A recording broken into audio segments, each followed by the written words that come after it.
Take the chains from my heart. Let the crushed and silent voice within declare a new start.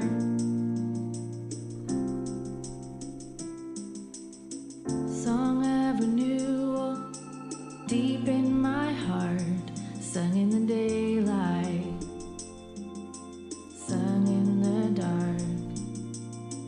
Troubles in this life weigh on my mind, but I live stronger, stronger to leave them behind.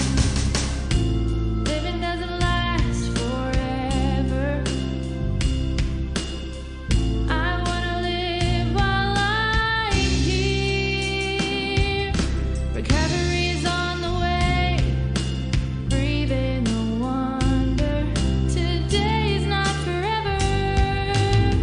Dream big, see clear. Life is now or never.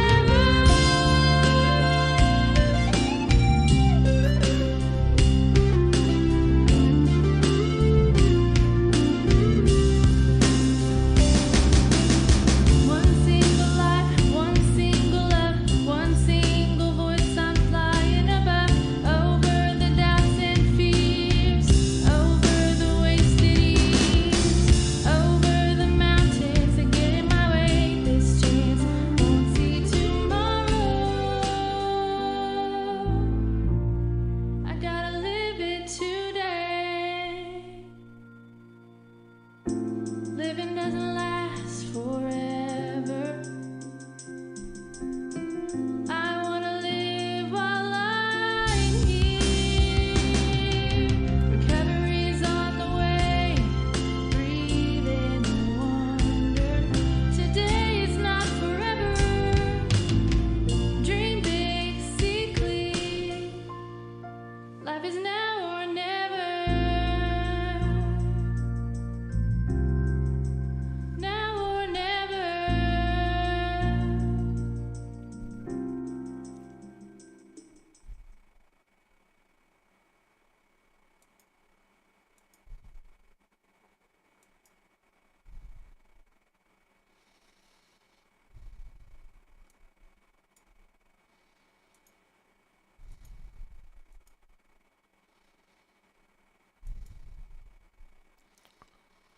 So, here we are on Tuesday night. Welcome to Tuesday Night Live, Life in Focus.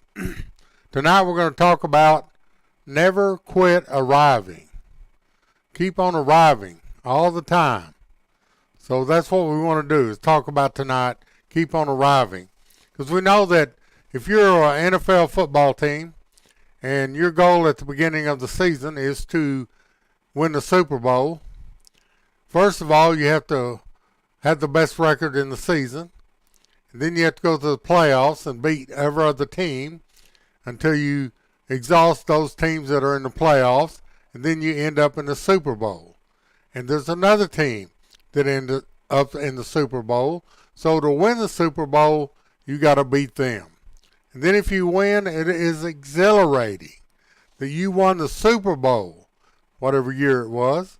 And it's a great celebration and a great privilege to be able to win the Super Bowl. It takes a lot of hard work, a little bit of luck to win the Super Bowl. So, then all the celebrations are over. You go back to your hometown and you celebrate. They have a big parade for you.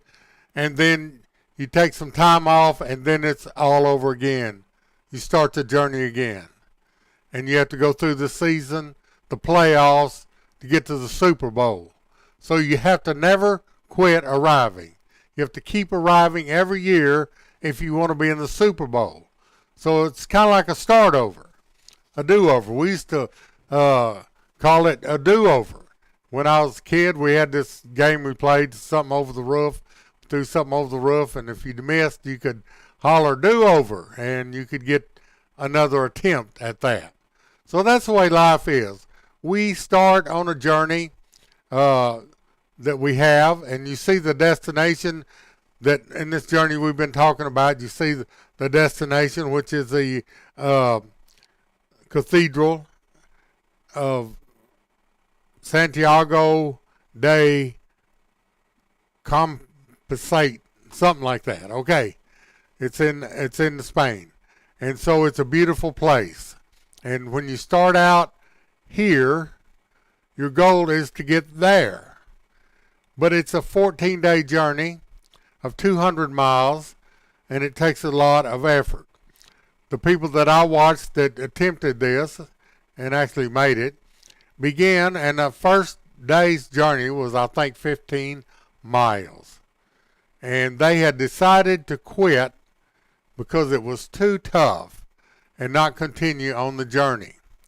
Now, a lot of people that might be listening to me, because we work with people that have substance abuse issues and mental health issues, and many of y'all have started out on the journey of sobriety, and you go to treatment, and you get back home, and you have been detoxed, and you have all in your mind that you're going to be so successful in your journey to sobriety, and you make it a few days, a few months maybe. My experience with this is most people make it 3 to 6 months, and then they relapse. So they got to begin the journey all over again. So many of you have been to treatment multitudes of times. Excuse me. You've been to jail. Your family has, I'm sorry. Your family has rejected you, and your life is a mess. So you go to treatment again. You're all excited. You start the journey again. And after a few months or a few weeks, you relapse again. And then you stay out for a while, and then you start over. And maybe you start over 4, 5, 6 times. But if you keep starting and keep arriving, at some point, you will be able to break through that barrier to success in your life. Although we know it's one day at a time, don't we? And we have to be diligent every day. The journey is tough. These people that did this journey, this 14-day journey, they had to get up every morning at 6 o'clock and begin the journey every day. And some days were tough. Some days were not as tough. But anyway, there were successes along the way. When they left this town, going to the final destination that they were trying to arrive at, the next town was 12, 15 miles away. So they had intermittent goals, incremental goals that they had to make every day. And that's the way it is with most of us when we set goals. It's an everyday thing. If you're on the NFL football team, you get one day off a week, and then you practice every day and play a game on Sunday. You start the next week, you practice every day, have a game on Sunday. So that's the way it is when we start on this journey, whatever it may be for you, whatever your goals are for you, to get to the place that you want to arrive at. And when you arrive there, you can celebrate, but then you got to go on and take the next journey, the next segment of the journey to your success rate. So you have to never quit arriving. There is a book called Adversity Quotient. It's about people. You've heard of IQ, you've heard of EQ, and I think there's some other Qs, intelligent quotient, and those different things that we can have. But those are kind of a set thing. Adversity quotient is this: how much adversity can you handle? How much adversity can you handle? If you're on a sobriety journey, how many triggers can you handle? How much adversity? Sometimes your family doesn't believe in you, and they say, oh, you've done this 100 times. You're not going to succeed. Why are you even trying? Sometimes the most discouraging people in our lives are our family. And so many people discourage us from going on. You could never make it. Okay? So there was a guy years ago that he stuttered really, really bad. Couldn't even hardly get a word out. And so he spent most of the time when he was a young child in working with his mother in the kitchen. And one day he run in the kitchen, and she was having a kind of a rough day, and it was very hot, and that was before air conditioning. And he run in the house and said, "Mama, Mama, guess what?" She said, "What?" He said, "I'm going to be a preacher." She said, "You're going to be what?" She said, "I'm going to be a preacher." She said, "You can't preach. You can't even talk." So he went out of the room with his head hung down, but he progressed through life, and he became a preacher, and he became a pastor, and then he became a district leader, and then he became the leader of the national organization of that particular denomination. So he was discouraged that day, but he kept on the journey, for that. My dad, I think about 1945, he began his journey with God, and he prayed and he did all those things, and he went to church all the time. Back then, some of the denominations and churches, they had church 4 or 5 times a week, and church was not 7 to 8 o'clock or 6 to 7 o'clock, but it was 3 hours, sometimes longer, that they had church. So one night he was praying, and he was in this church, and when he come to himself, he was preaching, and they voted him in as pastor that night. That was about 1947. And so he knew nothing about pastoring. He had a 3rd grade education.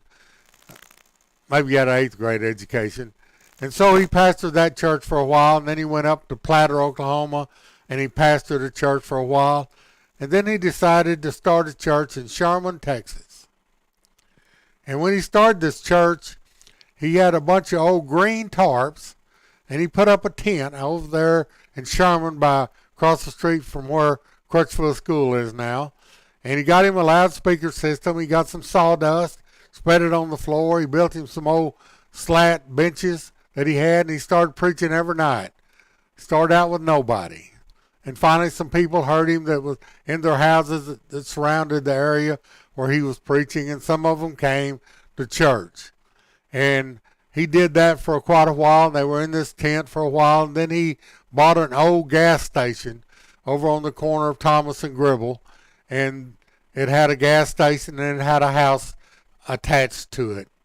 And he didn't have hardly any money, and he started that and cleaned it up, and he got more congregation, and he bought, if you know what a blackboard is, you know what a whiteboard is. Back in the day, we had what they call blackboards. We had white chalk. And he bought a bunch of old used blackboards and paneled the house with a blackboards. You're talking about depressing. You go in that house and all the walls were black. At night it was really, we lived there for about 6 months one time, and it was scary. I was scared to death to go to bed every night. It was so scary. But anyway, he worked on it, and he had some people helping him, and they began to work on the house and the church, and they put in what we call a swamp cooler, and they fixed up the floor, and then they sold pews for $65 a piece, and different people bought a pew, and they bought enough pews, and then they finally got it carpeted. And so he just progressed along with that, and did that for several years. And that was in 1951, I believe, that he started then that gas station over on the corner of Thomas and Gribble. And he never was a big church. He had 60, 70, 80 members that came on a regular basis. There was a lot of young people came. I was one of them. And we weren't too interested in church, but our parents came, so we had to come too. So anyway, I got in trouble several times in church for talking. But anyway, he began that, and then in about 1960, he decided to build a new sanctuary.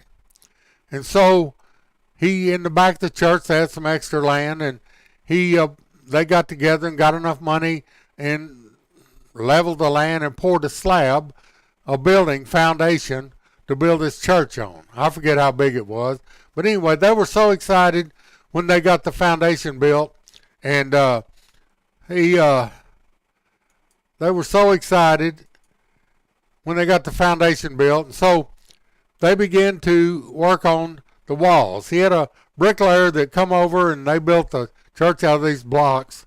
He had a bricklayer that come over and helped him get started, did the corners for him, and then there was enthusiasm for a while. People come in, they built an old weird scaffold, and people come over and helped him until it was hard work laying these blocks. You had to mix the concrete, you had to carry them, you had to lay them, and it was hard work. So after a while, everybody stopped helping him, and it was just Dad by himself. And so he laid blocks every night. He would go over after he got off work, because he also worked at 5 o'clock every day, and he would drive to Sherman. We lived in Bonham, and he would mix mortar and lay these blocks by himself. He did that for a long, long time until he finally got the wall built. Looked like this. And after he got the wall built, everybody became enthused again. Okay? And so they raised enough money to buy the trusses and the decking and the shingles, and they put up all those, and it didn't take long to do that part of it. And then they had to finish out on the inside. They had to do all the painting. They had to put the ceilings up. They had to do the electrical and air conditioning and all those type of things, and people were enthused. It was a long journey. It was a long journey. From the time we started in 1960, it was 1969 almost before they moved in this new building. That was an exciting day. I'd been gone in the Army for 3 years. When I came back, I participated in the celebration of dedicating the new church. It was a wonderful thing. It was a joyous time. And anyway, it was a long journey, and your journey is the same way. There are times of enthusiasm. They got the slab poured, the foundation poured, so when you get the foundation started in your life and you begin your journey, whatever it may be that you're aiming toward, whatever the destination you've chosen, where it's 1 day sober, 2 days sober, 3 days sober, then it's a month, and then it's 6 months, and then it's a year, and you just keep doing it every day, keep walking the journey. So you reached an arrival point at 1 day. You reach an arrival point the next day, and the next day, and then you get your 15-day chip, and that's a great arrival point. And then you get your 30-day chip, and then your 60-day chip, okay? And then your 3-month chip, and just on until you get up to 11, and then you get your year. You get a year celebration, and you get a birthday. That's so exciting. So you arrive there, and then you keep on going. So you got the next destination point. The next arrival point is 2 years. That's a long ways away. So you have to push through all the discouragements, all the temptations, all that to arrive there. So that's as far as we can go in the journey tonight. The time is up, but we're glad you came with us, and we want you to come back next Tuesday night at 6 o'clock, and we'll continue this series on the journey. So God bless you. It's time to go. We'll see you next Tuesday. Have a